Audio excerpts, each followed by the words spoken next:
Okay, I'm just back from 66 books. I blend into my background a little bit because I've got a black top on, but it's too hot to put my jumper back on again. So anyway, I had quite a successful shop at 66 books.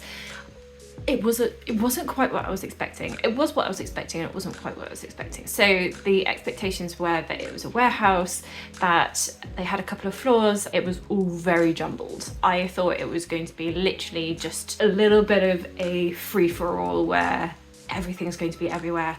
Those are the expectations that they actually set you up going into. So the way that it all works is you turn up, wait outside for a minute, the staff let you in, and then they give you a little briefing as to how it works. So they say 3 sets of stairs. There's only one going up and the rest are all down. You can't go back out the way that you came, if that makes sense. You have to go essentially through the entire warehouse. Not IKEA style, you can sort of just keep going and go out if you really don't want to be in there. There are emergency exit signs everywhere, it's completely safe. They mention is that any book that you pick up, you essentially sort of have to buy. If you have it in your basket when you're taking it down to the staff and checking out, they don't appreciate it if you say, oh, I don't fancy this anymore. You sort of decide you're purchasing it when you pick it up off the bookshelf and take it away. You can take it back to where you found it and put it back, but they say, please respect the staff and don't just leave heaps of piles of books around. This book club is literally only a couple of weekends a year. Like, honestly, it's quite sporadic. I think I got very lucky in that I found out that they had additional dates added, and I personally went on March the 16th, and normally it's the first weekend of each month. So I think I went when it was actually very, very quiet. There was barely anybody there. So actually going into what books they have on sale, they have a plethora of children's books. Oh my goodness, there were so many children's books. There were many aisles I was able to just sort of skip because they were all put together. And this is where I say I thought it was going to be a bit of a free-for-all, like random things together. They did sort of have sections, shelves that were mainly like children's books, and you could sort of tell that those were all going to be children's books. There wasn't really much point going down there unless you were looking for children's books. There were a couple of aisles that did have themes in terms of, oh my goodness, they had one where it was like all of Danielle Steele's backlist. It felt like there was loads. I know she's done a heck of a lot of books, but there were like at least 3 shelves dedicated to her, like massive shelves. So there were a couple of quite famous authors. There were a couple of things like classics, modern classics. Yeah, there was tons there. The only thing I would say is that there wasn't a lot of horror. There was a lot of thrillers and a lot of romance, fair amount of literary fiction. There was quite a few bits there that I was a bit shocked to see actually. They say they don't have new releases, but I saw Edge of Here there, and that's something that I have just read, and that was only released last year. So they do have things that are fairly new, but don't go in expecting that. I sort of hoped that I might be able to find Prophet Song there. I didn't. But the other thing I should point out is that if you're not looking for hardbacks, they do tend to have paperbacks of those same hardbacks. You just have to keep an eye out. The other thing I noticed, there was a lot of second and third parts to a series and not necessarily the first part to the series. There were duplicates throughout. If you'd missed something upstairs, potentially it's downstairs. Also had a lot of games, notebooks, pencils, like pens. I genuinely enjoyed myself. To give you a time scale, I spent an hour and 3/4 actually looking around. It was a long time. Scanned everything I could. I looked at. I only picked up books that I personally have already heard of. There were so many books that you could peruse. Some people were being a lot more restrained than I was able to be. Like, some people only had like 1 or 2 books, and I was just like,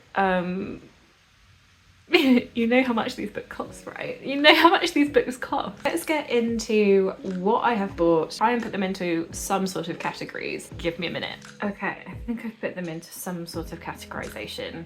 I think what I'm going to do is I'm going to start with the books that I bought that are part of a series but aren't actually the first part. Parable of the Talents by Octavia E. Butler. So I have got Parable of the Slower, which is the first one, and this is the second one. This is actually a dystopian story that's sort of, I believe, science fiction-y. America is in a place of chaos where violence rules and only the rich and powerful are safe.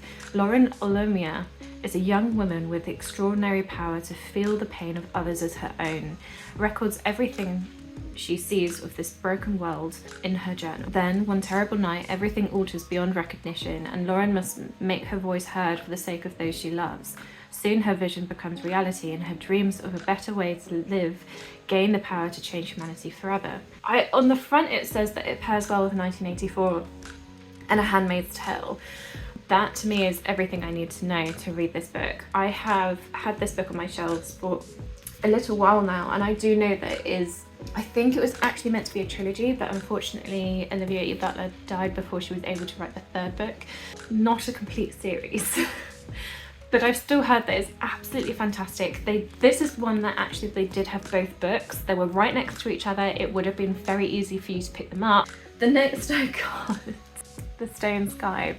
And they didn't have the second book, and they didn't have the first book, so they only had the third book in stock when I was there. I am a little bit upset about that because we got the first book, which is the 5th season. So a lot of people do know this series. It has Hugo Awards. I believe all 3 won a Hugo Award for the year that they were released, and they were released year after year after year. Really excited to read this. They also had The City We Became in hardback, though I didn't pick that up because I thought I should probably read at least one book from her before I pick up a whole load of books from her. Let's move on to short story collection. We've got The Hunting Season, which is ghost tales for winter nights, and The Winter Spirits, which also has frayed edges, which is very nice. Definitely didn't buy it for that, but Ghostly Tales for Frosty Nights, and these are all short story collections, and these are ghost tales. I'm very excited for that. Then just sort of go into another random category, I guess. Books that have been made into films that I've seen the films and then I've gone, I kind of want the book. I got Irvin Welsh's Trainspotting. I absolutely adore Trainspotting, and I know this is one of those books that is constantly discounted everywhere you go. Like, you'll probably find it in a discount shop somewhere, or even in a charity shop somewhere, but as soon as I saw it I was just like, I'm gonna pick it up because it's a brand new copy and it is going to be just the same price, but for a brand new copy. I then picked up Fight Club, which is the most ghastly cover I think I've ever seen in my life, but because it's such a short book I thought, why not? I know I really enjoy the film, and I think this will be just as good an experience as a book, so very much would like to read it. And then lastly, I saw it and I was just like, I nearly walked past it. I very nearly walked past it and just went, no, I don't need it, I don't need it. And I'd seen Reagan from Peru's Projects read it. She loved it. So I was just like, I know it's a good book. I know it's a really good book, but do I need it?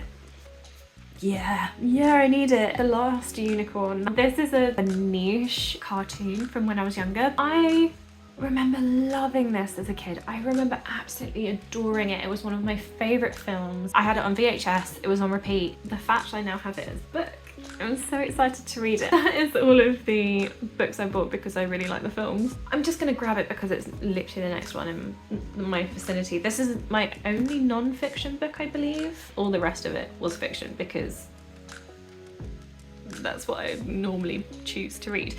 This is a lot thicker than I thought it was going to be, but I'm fine about it. It's The Stranger Beside Me by Anne Rule. Anne's experience of Ted Bundy. She was a journalist and she was actually looking into his case essentially without knowing that he was the one that was perpetrating these crimes. How he was so deceitful that even his best friend, she says that she was his best friend at the time, didn't know didn't know. I think this will be a really, really interesting read. As soon as Katie Colson was talking about it, I was just like, I need this book in my life. There was literally 2 copies left. There were 2 copies left. I was so happy about it. It's obviously been there for a while. It's a little bit dusty, but only having 2 copies left, I'm so happy that I picked one up. I don't really know if these go into any categories or not, but let's go. The 13th Tale. Now this is sort of a fantasy mystery. I'm not really sure. I don't really know much about it. The premise? I don't really remember. So that I'm looking forward to reading. Then I also picked up, there was a couple of Becky Chambers, which I was very excited to see. There was another one, but it was a bit thicker. I can't remember the name of it, and it probably is going to be one of her famous ones, but I saw it, just saw the thickness of it, and I was just like, oh, I'm a bit worried. So I'll get one that is a little bit thinner and see whether or not I get along with her writing style. I've heard that she's got a beautiful writing style. I am looking forward to this one. I'm hoping that it's going to be good. Okay, right, next category. I am gonna say literary fiction is this category. There are 4 books in this category. I picked up Jazz by Toni Morrison, and this was a Jack Edwards recommendation. He is saying that she is a fantastically phenomenal writer. She has such poetic and lyrical writing. I am so excited about this. As soon as I heard about it, I was just like, I feel like I need to read it. I'm not really sure what it's about. Again, Jack Edwards goes into it, so perhaps I should have really paid attention to what he said. But the lyrical writing sold me. Completely sold me. Clara in the Sun. Now, I'm not really sure what it's about, but I feel like this again was a recommendation by Jack Edwards. I can't remember where I got this recommendation from. Pretty much any literary fiction that I buy is probably recommended by Jack Edwards. But Clara in the Sun, I think the best summary is going to be this last little paragraph. In Clara in the Sun, Karazu Ishigaru looks at a rapidly changing modern world through the eyes of an unforgettable narrator to explore a fundamental question: what does it mean to love? So I'm hoping that it's going to be everything I want in a literary fiction. It's going to be a little bit of no plot, just vibes, and it's going to be a little bit of just asking really deep and meaningful questions. And those are sorts of things that I really genuinely enjoy in literary fiction. And then the last two I might as well show together because they're classics and they're both beautiful. Jane Eyre and Wuthering Heights. And I haven't read either of these. These are going to go straight onto my beautiful books bookcase. Probably not get read for a little while because they are classics. But look how beautiful these are. So pretty. They've got loads of nice flowers on them. Okay, I'm gonna stop. The last books that I have are all horror / thriller leaning, and hilariously me saying at the start of this video that they didn't have much horror, that's actually my biggest pile. I think it's because any horror that I did see, I just went whoop whoop. I am pretty happy with the books that I found. Some of them I've heard very mixed things about. So yeah, I'm going to start with the one that I've actually already read, and that is The Woman in Black. I've actually already got this book as well, but it's not in this cover, and this cover I really wanted, so I thought I'd pick it up because, again, it only cost me like £3, so I wasn't really that upset about it. I can always sell my other one. Mexican Gothic by Silvia Moreno Garcia.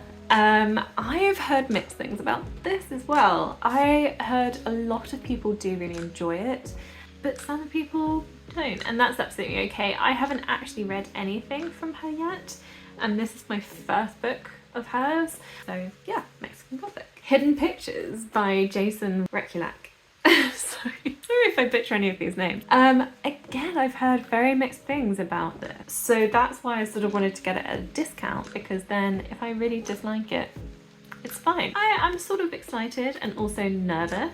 I don't know anything about it really. I just know that it's about a child that is drawing pictures, and you can actually see some of these pictures inside. So I'm hoping that it's going to be really good. I've heard some people either give it 5-star or 1-star. It's very divisive, so I quite like divisive books. Let's hope that I like this one. The Island by Adrian McKinty. I'm excited about this. It's the same author as The Chain. The Chain I've already read and really enjoyed. I think that was either a 4-star or 4.5-star for me.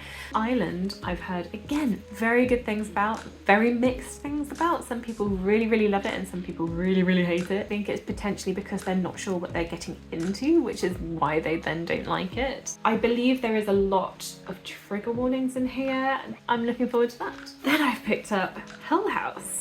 Again, I have heard really mixed reviews about. It tends to be horror that gets mixed reviews because what we fear and what we don't fear is a very personal thing. This is a haunted house novel. Hopefully this is going to be good. I have no idea. And then my final book that I picked up, Daphne. Again, heard very mixed reviews on this. It is a very shiny cover, so sorry, you are getting quite a lot of glare from my window. This I have heard very little about. I'm hoping it's going to be good. For Kit Lamb, it's the last summer before college, the last summer with her high school basketball team, the last summer before her life begins. The night before the big game, one of the team tells a ghost story about Daphne, a girl who went to their school and died under mysterious circumstances. Some say she was murdered, others that she died of her own hand. But some say that Daphne was or is a murderer herself, that she is still out there, obsessed with revenge, and will appear anytime someone thinks about her to kill again. As her teammates vanish one by one, Kit begins to suspect that the stories about Daphne are real, and to find the truth behind the legend, she must face her fears, or else the summer of a lifetime will become the last summer of her life. Interesting. So Daphne, potentially, ghost killer. I have no idea about this one. It's fairly short. You can see it's not that long a novel. 250 pages. So easy, quick. Who knows? Maybe I'll hate it, maybe I'll love it. I don't know. I just realised I have a cup of tea.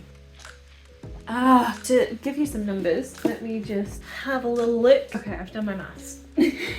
For all of these books, if they were all full price, they would have come to £235 and 85 pence. I paid £70 and 75 pence plus £2 for the membership. So because that was my first time going. So that was a huge discount. Obviously it is 70% off the books as you go around. I got to 20 books. So, you know, that's a pretty good deal in my book. When I got 5 hardbacks like these were special editions, so I imagine these were probably what is bringing the average a little bit further up. Very happy with that. It's a lot, I'll give you that, it's a lot. I won't be doing it every single weekend that they're open. I imagine they'll probably have a lot of the same stock each time. Did seem like there were things there that I saw other people look at months ago. For instance, a lot of the Chestnut series from Elsie Silver were there. A few like really popular books out there that they have. The staff were absolutely lovely. Highly recommend. It's just around Hemel Hempstead, which is just outside of London. That's the end of this book video. I am so happy that I went. It's such an experience. I highly recommend you go. So that's it. I've been talking for a very long time. Like, comment, subscribe, that would be great. And I will see you in my next one. Bye!